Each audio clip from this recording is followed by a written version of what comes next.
You ask Tiger to solve. This deals with linear equations with one unknown. The final result is t equals -42. Let's solve it step by step. Group all constants on the right side of the equation. Subtract 5 from both sides. Simplify the arithmetic.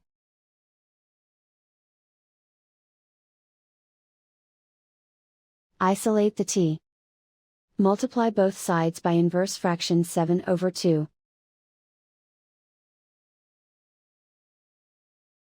Group like terms.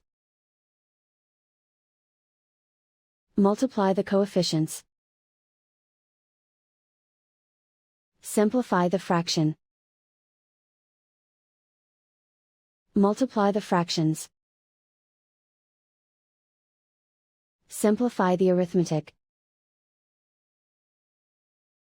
And so the final result is t equals -42.